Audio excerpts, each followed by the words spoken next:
Hello बच्चा लोग, welcome. तो अभी हम डिस्कस कर रहे हैं फैक्टर अफेक्टिंग प्राइसिंग डिसीजन। ऐसा समझो कि आप बिजनेसमैन हो, बिजनेस वूमेन हो, और आपने ना आपके बिजनेस में एक नया प्रोडक्ट लॉन्च कर दिया है। आपको प्राइस रखना है अपने प्रोडक्ट का, ठीक है। तो कौन से फैक्टर है जो आपको देख के प्राइस रखना है? तो एक इंटरनल फैक्टर है, कंपनी के अंदर का फैक्टर है, उसको देख के प्राइस रखेंगे।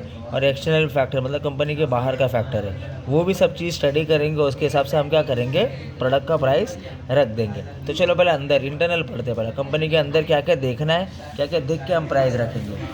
तो चलो पहला देखो बच्चे लोग, क्या है पहला कॉस्ट। कंपनी का कॉस्ट क्या है भाई? फिक्स कॉस्ट क्या लगा है, वेरिएबल कॉस्ट क्या लगा है, कितना लगा है ना। ये जितना खर्चा लगा है उसके हिसाब से हम प्रोडक्ट का प्राइस रखेंगे, ठीक है। Next, product life cycle. देखो एक प्रोडक्ट लाइफ साइकिल कैसा होता है ना बच्चे लोग, ये आपका है ना इंट्रोडक्शन स्टेज है, ये आपका ग्रोथ स्टेज है, आपका मैच्योरिटी स्टेज है, और ये आपका डिक्लाइन स्टेज है। अब डिपेंड करता है कि आप पॉइंट 1 पे हो कि 2 पे हो कि 3 पे हो कि 4 पे हो, ठीक है। यहाँ पर है तो कम प्राइस, यहाँ पर है तो अच्छा प्राइस, यहाँ पर है तो एकदम हाई प्राइस, यहाँ पर है तो एकदम कम प्राइस। ये तुम्हारा डेड हो गया, मार्केट में प्रोडक्ट ही निकल गया। तो डिपेंड करता है कि आप कौन से लाइफ स्टेज पे हो, वो हिसाब से आप प्राइस रखेंगे। नेक्स्ट, कंपनी का ऑब्जेक्टिव क्या है? कंपनी का शॉर्ट टर्म में ऑब्जेक्टिव है प्रॉफिट चाहिए, तो भाई प्राइस भी ज़्यादा रखेगा। कंपनी का ऑब्जेक्टिव लॉन्ग टर्म में है कि भाई मार्केट में बना रहना है, ठीक है, तो वो लो प्राइस रखेगा। तो डिपेंड करता है कि कंपनी का ऑब्जेक्टिव क्या है, ठीक है। Reputation of the firm. अभी रेपुटेशन मतलब अभी आपको पता है रोलेक्स घड़ी 2 लाख 3 लाख 4 लाख की आती है, तो उसका रेपुटेशन मालूम है अपने को। अब वो 2000 की घड़ी बेचेगा तो चलेगा क्या? नहीं। तो समझ में आता है कि वो नकली घड़ी है ना, या कंपनी का गुडविल कम हो गया। तो डिपेंड करता है कि रेपुटेशन ऑफ द फर्म क्या है, वो बेस पे अपन क्या करेंगे, उसका प्राइस रखेंगे।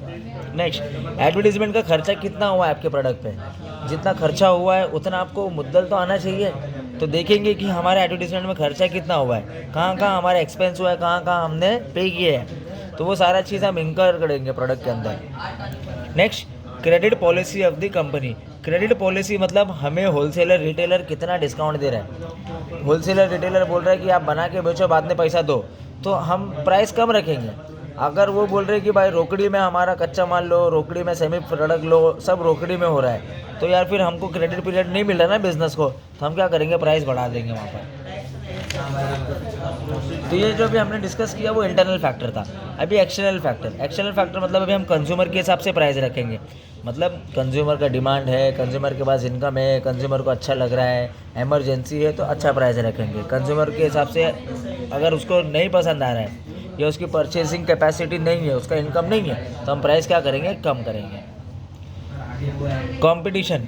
अभी आप है ना प्राइस रखना है तो आप कंपटीशन को स्टडी करेंगे, ठीक है। जैसे कि आप है ना एक वॉच बना के, जैसा रोलेक्स दे रहा है, जैसा राडो दे रहा है, तो उन लोग का सेम फॉर एग्जांपल प्राइस है, 1-1 लाख सबका प्राइस है, और आपने भी वैसे ही प्रोडक्ट लॉन्च किया है, वही वैल्यू है आपके प्रोडक्ट के अंदर, तो आप भी वही प्राइस रखेंगे। तो कंपटीशन को स्टडी करेंगे और कंपटीशन के हिसाब से आप प्राइस रखेंगे, ठीक है। गवर्नमेंट पॉलिसी को भी अब स्टडी करेंगे कि कितना टैक्स भर रहे हैं, कितना डायरेक्ट टैक्स है, कितना इनडायरेक्ट टैक्स है, और उसके हिसाब से जीएसटी कितना लग रहा है आपके प्रोडक्ट के ऊपर, या क्या कोटा लग रहा है गवर्नमेंट का, या क्या रिस्ट्रिक्शन लग रहा है, जो भी है वो गवर्नमेंट के हिसाब से स्टडी करके हम क्या करेंगे, फाइनल करेंगे प्राइस।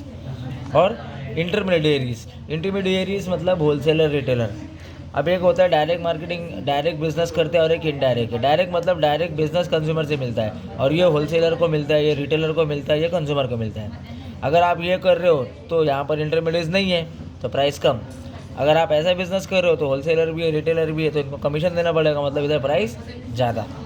तो ये डिसाइड है, ये फैक्टर है। क्या क्या फैक्टर देखे हमने, 2 फैक्टर है, हमें ये दोनों फैक्टर को स्टडी करना है, और इसके हिसाब से हम क्या करेंगे बच्चे लोग, प्राइस डिसाइड करेंगे, ठीक है। बाकी आंसर्स भी अपलोड कर दिया चैनल पे, आप देख लेना। Thank you so much, all the best.